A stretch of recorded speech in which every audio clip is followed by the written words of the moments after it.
Eh ben bravo. Et vous finissez cette phase de poule d'Europa League magnifiquement comme on l'a commencé par une défaite. Steve, supporter of Marseille, on va débriefer ensemble ce match. OM Limassol, sixième match de phase de poule d'Europa League, défaite 3-1 à domicile contre Limassol. C'est parti. Un point pris sur 18 possibles. Même pas une seule victoire contre Limassol. Oh, Rudy Garcia. Alors tout d'abord, avant de parler de l'ambiance et du match, je vais tout de suite lancer un petit message parce que sur mes dernières vidéos, notamment pas sur Facebook, mais sur mes abonnés sur YouTube, j'ai deux, trois petits haineux de merde. Je vais pas citer leur nom parce que ça leur ferait de la pub, ils seront contents, mais ils se reconnaîtront. C'est des mecs cachés sous des faux pseudos, ils se créent trois, quatre comptes, des petits parisiens qui viennent m'insulter, qui ont 16, 17 ans, même pas 20 ans, surtout sans couilles. Comme je vous l'ai dit, là je vous le dis en public devant tout le monde et pas en message. Porte tes couilles, viens en MP sur ma page Facebook, Supporter of Marseille, comme ça tu viens avec ton vrai nom, ta vraie tête, et on règle ça, si tu vois ce que je veux dire. Mais tu le feras jamais, parce que t'as 16 ans et demi, t'es un sec-pas, ta mère c'est ta sœur, et t'as été adopté parce que tes parents ce sont des lançois alcooliques. Voilà la vérité. Donc, soit tu viens, soit tu vas niquer ta mère. Voilà, désolé, je suis vulgaire, désolé pour tous les autres, je m'excuse, mais il y a trop de mecs qui font les fanfarons derrière un écran. Moi, j'assume, voilà, tu as ma tête, t'as mon nom. Viens maintenant lui de dire, porte tes couilles, espèce d'enculé, va. Bon, l'ambiance tout de suite. Respect aux 9200 supporters qui étaient au Vélodrome. Franchement, c'était une calamité et je vous plains, malgré que voilà, il y avait de l'ambiance. Les ultras qui étaient en jambouin ont chanté de la première à la 95e minute. Bravo à vous. À la fin, il y avait des petits messages pour Garcia Héros. Jusqu'à maintenant, j'ai défendu Héros. Je vais encore le défendre un petit peu. Vous allez me dire, il est fou celui-là. Non, je vais le défendre parce que malheureusement, ce mec a fait confiance à Rudy Garcia. Oui, oui, a fait confiance au coaching et au choix de joueurs de Rudy Garcia. Je développerai après. Par contre, Garcia, oui, va te faire enculer. Ah, désolé, je suis trop vulgaire, mais là, c'est trop, les ultras te l'ont dit. Garcia, en tant que. Tu es nul, tu as aucun fond de jeu, tu t'adaptes pas, tu n'as aucune capacité d'adaptation dans le jeu. Pour le jeu, donc. 4-2-3 classique, Escalès dans les buts, c'est bien, ça lui donne un peu du temps de jeu à ce jeune gardien qui pour moi, bon, il prend 3 buts, un penalty, une superbe frappe le troisième, et le deuxième, bon, un but de la tête, fusil à bout portant, en soi, pas grand chose à faire. Au moins sur le penalty, il plonge du bon côté, chose que Mandanda ne fait pas. La défense, c'était une défense à 4 qui, tout de suite, on a été pénalisé, puisque Camara prend un carton rouge qui, pour moi, à titre personnel, est très sévère.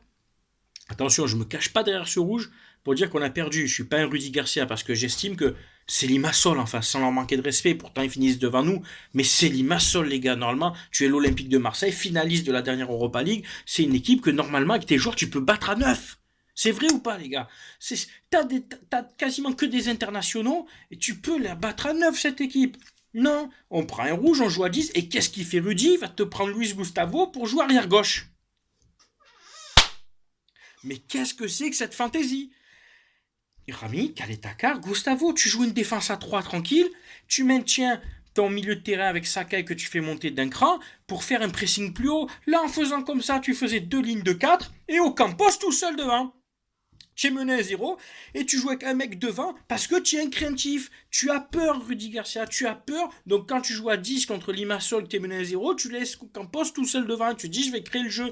Mais non, tu n'as plus de pressing devant. C'est une équipe que tu. On l'a bien vu, quand tu l'as pressé un peu, ils étaient un peu débordés. Eh ben voilà, donc tu montes ton bloc équipe et tu joues à 3 derrière. Bordel, c'est Limassol. Tu n'as pas Mandzukic, tu Ronaldo en face. Malgré qu'il nous ait mis 3 buts.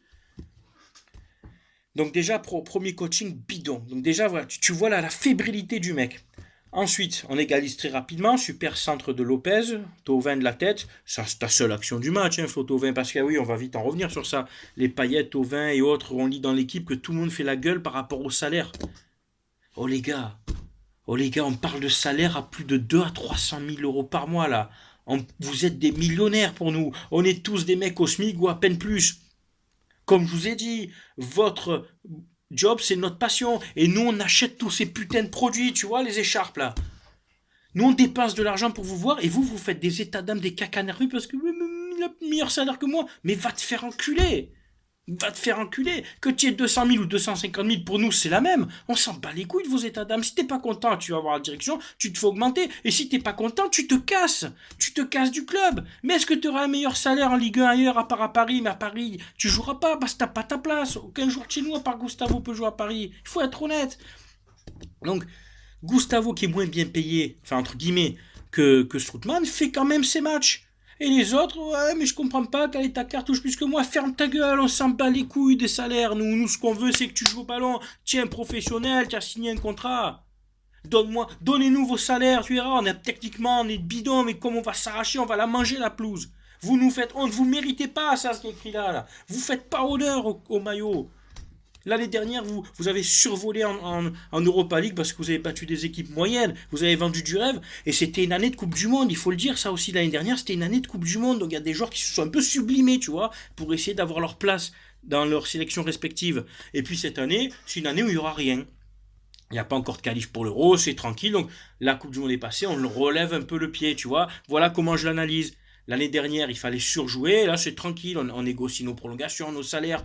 Allez vous faire foutre. Et toi, Garcia, Abdenour, Sertic, Mitroglou, Amavi, Germain, Kaletakar, Radonjic, ce sont tes choix de joueurs. Strootman, ce sont tes choix de joueurs dont le trois quarts, ceux que j'ai cités, tu ne les fais jamais jouer parce que tu sais qu'ils sont nuls. Le pire, Sertic, Abdenour, c'est deux mecs qui valent 400 000 par mois, Mitroglou 350, tu les fais pas jouer parce qu'ils sont nuls, mais c'est toi qui les as voulus. Tu les as recrutés et on va développer un peu ça. Tu les as recrutés comment? Tu mandates tes petits copains, les agents, tu as ton petit réseau, toi aussi, Rudy Garcia. Et voilà, je vous ai raconté un peu comment ça se passe dans le foot. Un agent, il a ses primes comment? Soit une commission sur le prix du transfert, soit il peut aussi avoir une commission, un pourcentage du salaire qu'il négocie pour le joueur. Eh ben, pourquoi un mec comme Kaletakar il perçoit 200 000? Parce que le petit copain de Rudy Garcia il doit dire bon ben, je vais faire gonfler un peu l'offre, je vais faire gonfler le salaire, comme ça moi je mange dessus. Mais et s'il faut, le mec il est surpayé, voilà comment ça se passe dans le foot. Rudy Garcia, je vais aller loin en disant ça, mais c'est toi qui tues le projet OM Champion Project avec tes recrues bidons. J'en veux même pas ma courte parce que le mec il a mis 180 millions ou à peu près, enfin un peu moins on s'en fout, de sa poche en 2 ans. Et honnêtement les gars, soyez francs, avec 180 millions tu peux faire une équipe beaucoup plus meilleure que ce qu'on a maintenant. Honnêtement. Regardez, quand tu vois Lille recruter, quand tu vois d'autres équipes recruter, le niveau de d'autres équipes en Europe qui ont moins de budget que nous, et elles savent recruter. Parce qu'à un moment, il ne faut pas avoir de conflit d'intérêt à dire ouais mais c'est mon agent, je veux prendre ses joueurs. Non, mais à un moment donné, tu crées un vrai projet. Laisse Andoni Zubizarreta te proposer les joueurs qu'il veut. Oh, bientôt il va nous recruter Mavouba et Moussassou, il va faire revenir. En fait, t'as pas de réseau, Rudy. Juste, tu prends les joueurs que t'as connus, quoi. Strootman, parlons-en. 500, 600 000 euros par mois. Mais qu'est-ce que c'est que ce mec? On dirait qu'il fait de la marche nordique sur le terrain. Rien qui marche, il court pas. Oh, t'es pas en promenade ici, espèce d'enculé, Stroot merde. Tu vas un peu courir. Déjà, tu joues en 6, c'est pas ta place en 6. Tu mets Gustavo en 6, tu mets Strootman un peu plus haut. Non, tu mets même pas Strootman. Il est nul à chier. Après le coaching, donc il s'est un peu affolé. Et au bout d'un certain moment, il a fait rentrer NJ à la place de Payet. Il a fait rentrer Radonjic, en fait, qui donne un peu de temps de jeu, soi-disant. Il me dit ouais, c'est un bon joueur, mais tu le fais jamais jouer à la place de Thauvin. Et après, c'est Amavi qui est rentré, si je dis pas de bêtises, à la place de Sakai. Ou je dis une bêtise, c'est Sarr qui est rentré à la place de Sakai, et Sakai allait à gauche, enfin bref, je sais même plus, c'est quoi, on s'en fout. Mais des changements tardifs. On prend le deuxième but parce que Gustavo n'est pas arrière gauche, donc c'est pas le joueur le plus rapide, il se fait déborder. Le troisième but, il n'y a rien à dire, c'est un superbe but, j'en veux même pas au gardien.